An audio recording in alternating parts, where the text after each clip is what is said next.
आर्य समाज घटायन जो आज सक्रिय रूप में कार्य कर रहा है, ये आप सभी का उसमें सहयोग समाहित है।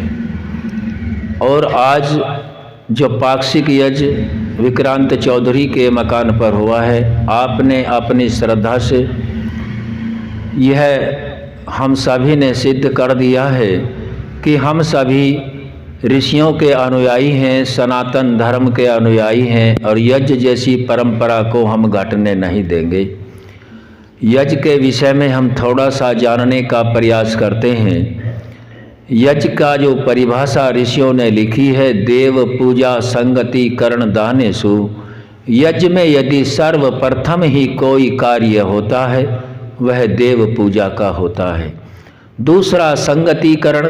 संगतिकरण जो अच्छे विचारों के धार्मिक सनातनी विचारों के जन हैं, देवियां हैं, वो सभी एकत्र होकर के परमात्मा की वाणी वेद के अनुकूल ऋषियों के बताए मार्ग से जो भी प्रशस्त हुआ है, हमें अपने नित्य कर्म करने होते हैं। दानेषु के बारे में तीसरा अर्थ आया है कि हमें यथाविधि, यथा समय, यथाशक्ति सोच विचार करके दान देना चाहिए। दान ऐसे ही नहीं दिया जाना चाहिए। यदि दान गलत जगह दिया गया, दुरुपयोग होगा, वह हमारी हानि ही करेगा। और यदि दान सही जगह दिया गया तो वह सदा हमारी उन्नति करेगा और परमात्मा की कृपा के हम पात्र बनेंगे।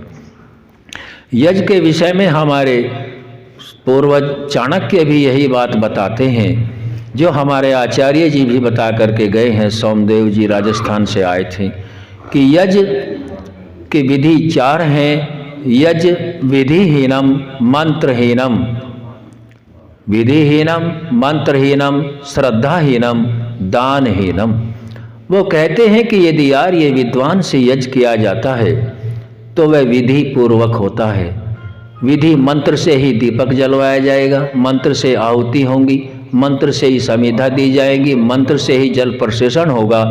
तो ईश्वर की वाणी वेद के अनुसार ही विधि पूर्वक यज्ञ कोई करेगा तो वैदिक विद्वान ऋषि दयानंद के अनुयायी जो गुरुकुल आदि से सीख करके आते हैं, वो विधि से यज्ञ कराते हैं। विधि ही के बिना किया हुआ यज्ञ तामसिक यज्ञ होता है, विधिहीन यज्ञ नहीं। फिर बताया श्रद्धाहीनम, कि श्रद्धा के बगैर भी यज्ञ नहीं करना चाहिए, श्रद्धा होनी चाहिए। हम सभी यज्ञ में बैठे तो अवश्य हैं, लेकिन हमारा मन कहीं बाहर लगा हुआ है, इसलिए वहाँ श्रद्धा नहीं है। और बिना श्रद्धा के किया हुआ यज्ञ भी हमें पूर्ण लाभ नहीं देता। विधिहीनम, फिर आया मंत्रहीनम। जितने भी कार्य हैं ये सब मंत्र से होते हैं, विधि से, श्रद्धा से, मंत्र से। फिर बताया दानहीनम। वो तो बल्कि ये कह गए घूम फिर के वहीं आ गए, लेकिन ऐसा नहीं है। यज्ञ की ये परिपाठी है। जहाँ यज्ञ हुआ, यज्ञ में हम सब शामिल हुए, तो यज्ञ में हम सभी को सहयोग अवश्य करना चाहिए। जहाँ बड़े बड़े यज्ञ होते हैं वहाँ सहयोग रखना चाहिए, क्योंकि परमात्मा का भी ब्रह्मांड के अंदर यज्ञ चला हुआ है और सभी ऐश्वर्यों का देने वाला परमात्मा है। हम सभी जब यह धारणा बना लेते हैं कि परमात्मा की कृपा से, परमात्मा के द्वारा दिए गए ज्ञान धर्म के अनुसार हम ऐश्वर्यों को प्राप्त करते हैं, और परमात्मा के ही ज्ञान के अनुसार जब धर्म में हम धन को व्यय करते हैं, तो परमात्मा किसी भी विधि से हमारे पास उस धन को 1000 गुना करके भेजते हैं। तो हम सभी को दानहीनम यज्ञ भी तामसिक यज्ञ होता है। तो एक यज्ञ के बारे में विषय भी बताते हैं। युधिष्ठिर ने जब राजसूय यज्ञ किया तो दुर्योधन ने देखा कि राजसूय यज्ञ हो गया, और दुर्योधन ने सोचा मैं भी राजसूय यज्ञ करूंगा। दुर्योधन तो अपने क्लिष्ट विचारों से थे। दुर्योधन को कोई पंडित राजसूय यज्ञ कराने के लिए नहीं मिला। खैर उन्हें एक पंडित मिल गया, उसने कहा जी मैं आपका यज्ञ करा दूंगा।